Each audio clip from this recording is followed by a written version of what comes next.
Hello, Assalamualaikum guys. This is Yamaha YB100 and I am Mohammad Ruman, CEO of Yamaha YB100. I hope you are all fine and doing good. Well आज का topic जो है वो मैं बनाने वाला हूँ इन ब्रेक लेदर्स के ऊपर।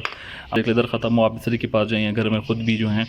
वो इसको एक्सचेंज कर लेते हैं। लेकिन असल में जो प्रॉब्लम है वो ये आता है कि जब भी हम लेदर लेने के लिए जाते हैं मार्केट में, तो हमें इस चीज़ की पहचान होनी चाहिए कि जो लेदर हम अपनी मोटरसाइकिल के अंदर डाल रहे हैं वो लेदर जो है वो वाकई क्या उसी कंपनी का है या नहीं है। तो या जिस मोटरसाइकिल का आप लेदर डालने लगे हैं अपनी मोटरसाइकिल के अंदर, क्या वो उसके आपकी मोटरसाइकिल के साथ कंपैटिबल करता है या नहीं करता। क्योंकि अमूमन कुछ दिनों से जो है मुझे ये मसला काफ़ी दरपेश आ रहा था कि मैंने अपनी मोटरसाइकिल के अंदर एक देख लेंगे, यहाँ पे भी यामाहा मेंशन है इसके ऊपर, अगर मैं यहाँ पे देखें यामाहा का लोगो बना हुआ है। इसके बावजूद भी मेरी मोटरसाइकिल का ब्रेकिंग जो प्रॉब्लम था वो काफ़ी ज़्यादा था। यानी जब भी मैं ब्रेक प्रेस करने की कोशिश करता था तो ब्रेक प्रेस करने की वजह से क्या होता था कि आप देख रहे हैं कि ये जगह से जो है आप जो ब्रेक होती थी वो स्लिप होती थी, और स्लिप होने की वजह से जो है वो ब्रेक लग नहीं पाती थी, और जिस तरह एक एग्जैक्ट टाइमिंग होती है ब्रेक की उस तरह वो लग नहीं पा रही थी, और काफ़ी देर बाद जो था वो ब्रेक मुझे रिस्पॉन्स दे रहा था। तो काफ़ी दिनों से जो था मैं इसको ऐसे ही चला रहा था। मैंने कहा कि मैं भी शायद मेरा वहम हो या मेरी कोई यानी कह सकते एक सोच हो, लेकिन ऐसा बिल्कुल भी नहीं है। और आज आके मैंने इसको फाइनली चेंज कर दिया, और जब मैंने इसको खोल रहा था तो खोलने के साथ जो था मुझे एक ऐसा प्रॉब्लम जो है वो इसके अंदर नज़र आया कि जब मैंने ये पार्ट खोला, यानी जब मैंने ब्रेक लेदर मोटरसाइकिल की खोले, तो मुझे पता लगा कि ये जो ब्रेक लेदर हैं ये यामाहा के नए मॉडल के हैं, और अमूमन जो कि मॉडल मैं यूज़ कर रहा हूँ वो 96 है, और मैंने जो है इसको मॉडिफाई करवाया हुआ है। और ये इसका रिव्यू वीडियो भी जो है वो मैं जल्द से जल्द इस चैनल के ऊपर जो हूँ वो लेकर आऊँगा। तो मुझे ये पता ये लगा कि जो मैं लेदर इस टाइम मोटरसाइकिल के अंदर यूज़ कर रहा हूँ वो अमूमन पुराने मॉडल के नहीं हैं, वो नए मॉडल के हैं, और नए मॉडल की वजह से जो है ये यहाँ से स्लिप कर रहे हैं, और स्लिप करने की वजह से जो आपकी मोटरसाइकिल की जो ब्रेकिंग जो प्रॉब्लम आ रही है वो सॉल्व नहीं हो रही। तो इसलिए मैं मार्केट में गया और इनको मैंने निकाल लिया। निकालने के बाद जो है मैं मार्केट में गया, और मार्केट से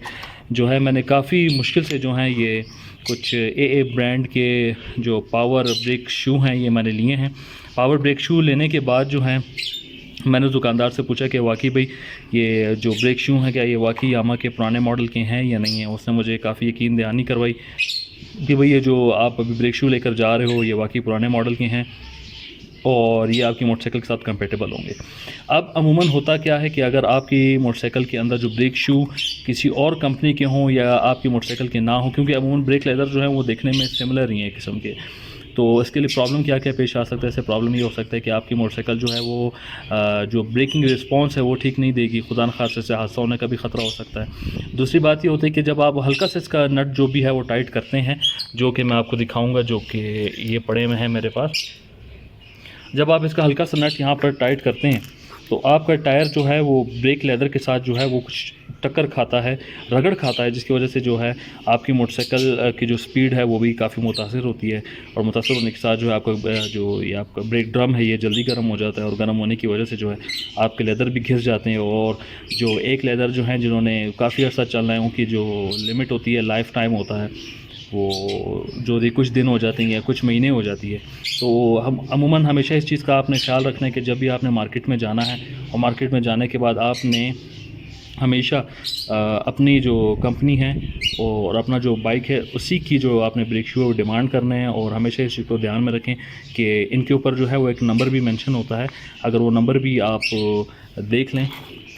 ताकि इससे आपको जो है वो याद रहेगा। मैंने यहाँ पर देखा था, अगर आप लोगों को A4 जो है वो नज़र आ रहा हो, ठीक है। और इस चीज़ का भी आपने ख़ास ख्याल रखना है कि वाकई भाई ये जो नंबर है इसी नंबर के शू में लेकर जाऊँ ताकि मेरी ब्रेकिंग प्रॉब्लम में जो है वो प्रॉब्लम ना आए। इसके अलावा जब आप टायर की बात करते हैं कि जब इनको मैं एक साइड पे कर देता हूँ, और इनको भी मैं साइड पे करने के बाद अपना टायर आपको दिखाता हूँ। तो जब जैसे ही आपने टायर खोल लिया,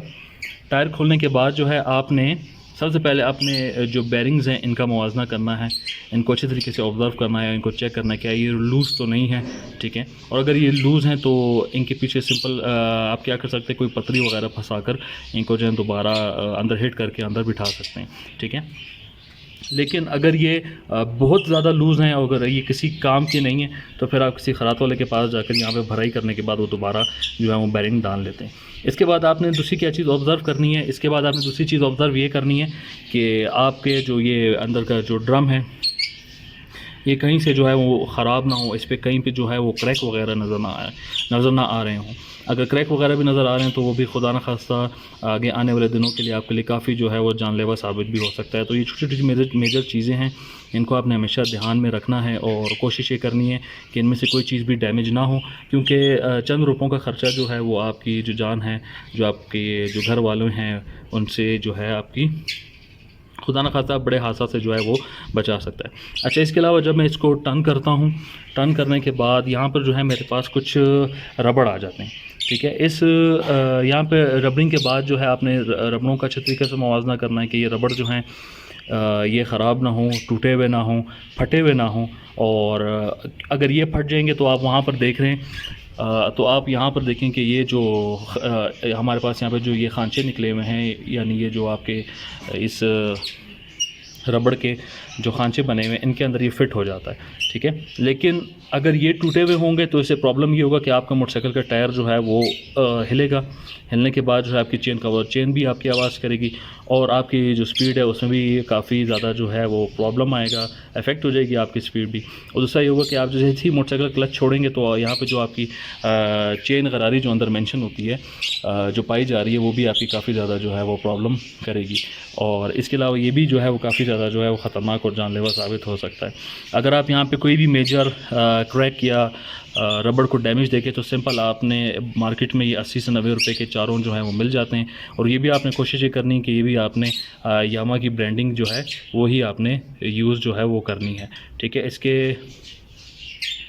किसी और कंपनी का आपने नहीं डालना। कंपनी बेशक ले सकते हैं लेकिन यामा का ही हो। इसके अलावा थर्ड आपने क्या करना है कि आपने ये बाहर वाला बेरिंग भी चेक करना है। मेरा वाला बेरिंग ख़राब हो चुका था क्योंकि मैंने यहाँ पे एक पतरी लगाई हुई थी और पतरी के बाद जो है अभी मैंने जो हो इस बेरिंग को मुकम्मल खरात मशीन वाले के पास लेकर जाने के बाद इसको पूरा मैंने ठीक करवाया है। अच्छा, चौथा आप क्या देखेंगे अपने टायर के अंदर आप ये देख सकते हैं कि ये जो स्पोक्स होते हैं, ये जो बाइक के आपके स्पोक्स नज़र आ रहे हैं जिनको हम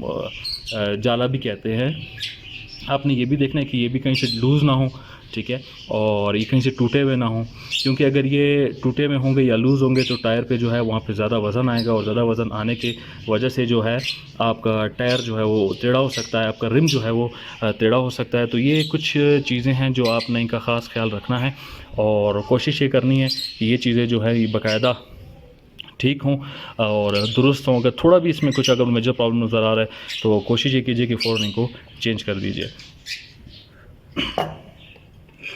अच्छा, मैं बात कर रहा था यहाँ पर लेदर्स की, तो आपने हमेशा कोशिश ये करनी है कि यानी अपनी जो बाइक है इसकी कंपनी की ही जो है आपने लेदरिंग लेनी है। अब मैं आपको इनके अंदर जो हूँ डिफरेंस दिखा देता हूँ, क्या ये वाकई इनके साइज़ में जो है वो फ़र्क है या नहीं है, और क्या वाकई इनकी वजह से जो है मेरी मोटरसाइकिल की स्पीड में जो है फ़र्क आता था या नहीं आता था। तो अब अगर आप यहाँ से देखें तो ये कितने ज़्यादा ऊपर हैं, कितने ज़्यादा जो हैं वो ऊपर हैं, और इसकी वजह से जो थे ये गेयर ड्रम पे टच होते थे और टच होने के बाद जो थे स्लिप होते थे और यहाँ पे ब्रेक पकड़ नहीं सकते थे। और इवन अगर आपको मैं यहाँ से दिखाऊं तो यहाँ से भी ये बिल्कुल लेवल है, लेकिन फ़र्क यहाँ पे कहाँ पे आ रहा है कि ये देखें थोड़े से जो हैं जो थोड़े से यानी माइनर से जो है 19-20 का फ़र्क जो है वो उनके अंदर आ रहा है। तो आपने हमेशा कोशिश यही करनी है कि जब भी आप लेदर लेने के लिए जाएँ तो हमेशा यानी अच्छे क्वालिटी के जो है वो ब्रेक लेदर जो है, ब्रेक शू जिसे कहा जाता है, वो लें। अब अगर जब दूसरी बात ये आती है कि अभी आप फिट करने के लिए आपको क्या क्या एहतियाती तदाबीर जो है वो लेनी है और क्या क्या स्टेप जो हैं वो आप इस पे जो है वो उठा सकते हैं। तो इसकी दूसरी मेजर अहम बात है, वो मेजर अहम बात ये है कि आपने जो है जब भी आपने ब्रेक शू, ब्रेक लेदर इसके अंदर इंस्टॉल करने तो आपने एक अदद जो है वो रेगमाल लेकर, ठीक है, मेरे पास तो ये थोड़ा सा यूज़ पड़ा हुआ है इसलिए मैंने कहा चलो काम तो हो जाएगा। आपने क्या करना है कि इसकी जो अंदर वाला हिस्सा है आपने इसको अच्छे तरीके से जो है वो रगड़ना है। अब रगड़ने से क्या होगा कि जो पुराने जो ब्रेक शू होगा आपके पास, पुराना जो ब्रेक शू होगा उसके जो छोटे छोटे पार्टिकल्स, टीनी पार्टिकल यानी जो वो लगे हुए होते हैं वो आसानी से निकल जाएंगे, और निकलने के बाद जो होगी आपकी सरफेस जो होगी वो बिल्कुल क्लीन हो जाएगी। तो आपने इसी तरीके से अपने टायर को घुमा घुमा कर जो है वो इसको अच्छी तरीके से रगड़ना है ताकि ग्रिप सही बने, क्योंकि ब्रेक लेदर में अगर ग्रिप ना बने, आपकी मोटरसाइकिल की अगर ब्रेक ग्रिप ना हो तो मोटरसाइकिल पे किसी काम की नहीं है। तो ये चीज़ें जो हैं आपने इसका ख़ास ख्याल रखना है कि जब भी आप ब्रेक शू जो हैं वो अपने घर में खोलें तो इन चीज़ों का आपने मेजर ज़रूर ख्याल रखना है कि ये चीज़ें जो हैं अगर हम इनको चेक ना करें तो खुदा न खासा ये जो हैं ये किसी भी बड़े नुकसान का जो है वो बायस बन सकती हैं। तो आपने